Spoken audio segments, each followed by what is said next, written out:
Hey guys, welcome to TGS. We're at Holt's today and we've got our hands on this, what these guys are calling the M.O.F gun. This is unreal.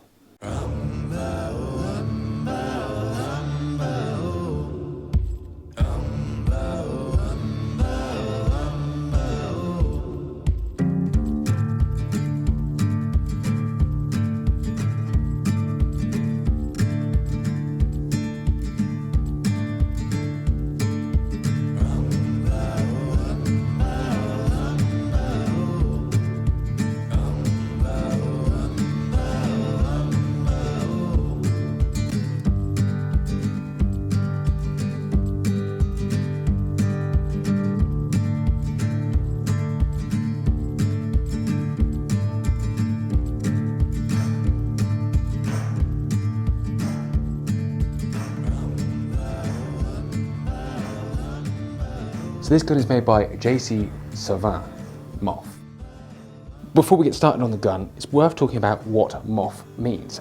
M.O.F is it stands for Meilleur Ouvrier de France. It's a qualification that represents basically the very best of craftsmanship. You have to be acutely trained in the best of your skill. You have to be a complete understanding of the history of your skills. It's not a case of how you do it, but it's why you do it and the thoughts that got you there. The M.O.F process was created in the early 1920s, 1924, I think. And to date, less than 10,000 people have actually been qualified with this.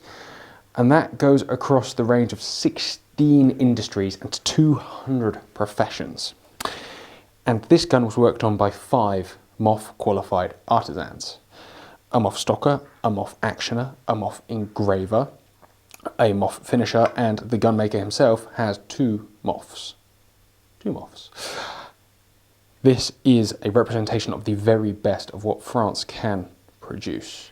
So without further ado, let's try and do it justice and have a look. So starting with this grade 5 bit of walnut, this has been hand worked by Henlo, who is a M.O.F artisan stocker. As you can see, you have Bacchus put across the bottom there, and there is literally no way of describing how unbelievably good quality that engraving is. It really is on another level altogether. And actually, before we go any further, let's just check out the butt. Fleur-de-lis throughout. I mean, it's just on another level. You couldn't think this sort of stuff up. If you have a look at the offside, you have a raised right-handed cheek piece with a single fold there that turns into a big acanthus leaf at the back. Just take it in, right? All you can say for it is just take it in. M. Henlo is the carving. The engraving is done by M. Petiot. It's a M.O.F as well. So the engraving, you have a stag and a hind on one side, loose acanthus scroll across, 100% coverage, a roebuck on the bottom. And what's really nice is you have this long trigger tang. You also have that long top tang as well. And it goes without saying that the wood to metal fit and the general fit and finish of this gun, just wow in every way. On the other side, again, you have a roaring red stag with 2 hinds. And at first glance, actually, it kind of appears quite simple. And I think sort of subsequent to this gun was commissioned in 1993. We kind of do nowadays associate this with a more Germanic style, and they can process this out on machine really quite reasonably. However, if you take just a second to look in, and you can actually see the individual muscle groups engraved onto these deer, it is really perfect. They're stylized. Of course they're stylized, it's engraving, but just exceptional. Just exceptional. The fences here, you have oak leaves and acorns, and they lead up onto the barrel there. Very nicely done deep relief with a beautifully polished background. That in itself is an absolute skill. I mean, this gun throughout is the meilleur, isn't it? It's the best. Now the forend follows suit in that you have these 3 roses carved into the bottom that lead up into you have this little silhouette escutcheon inlet into the middle of a sunflower, and you have that same diamond effect across the whole forend. This gun is in 9.3 by 74R. I'm not sure if I've even got into the basic part of it, and it is actually a side-plated box lock ejector double rifle.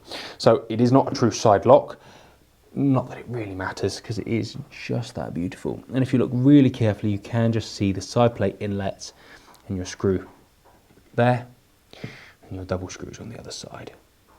The 24 and 3/8 inch nitro-proof barrels feature a quarter rib, non-adjustable sight with no flip-ups, and a little front sight there. It's got a little brass bead on the face of it, and it actually just sits in the back absolutely perfectly. This whole gun really is sort of designed to shoot, although this gun has never actually been shot. I should point out here that it is upcoming in the sale of Holt's, and it's only got a value of £8,000 to £10,000 for an unfired gun like this. This might not be to everyone's tastes, but believe me when I say that it is the best of the best. I usually wouldn't go for a gun like this because usually they're not executed perfectly. But everything from the fleur-de-lis on the back of the butt to the way that this mask of Bacchus here has the grapes, feathers, the wood quality, even the length of pull is 15¼ inch, so it doesn't actually feel too bad in the shoulder for a bigger chap. There's a slight swan's neck to the grip there. Not only does it look good, but the actual finish in the hand. This is not a style of a substance gun, this really is a gun of some substance. And if you were to buy, let me just look at it this way, what double rifles can you buy in grade 5 for 10 grand? Let's play that game. And the answer is, not many of any decent quality. You know, an entry-level Merkel or any entry-level double rifle is going to be 3.5 to 4 grand, very minimum. Very minimum, that's probably used.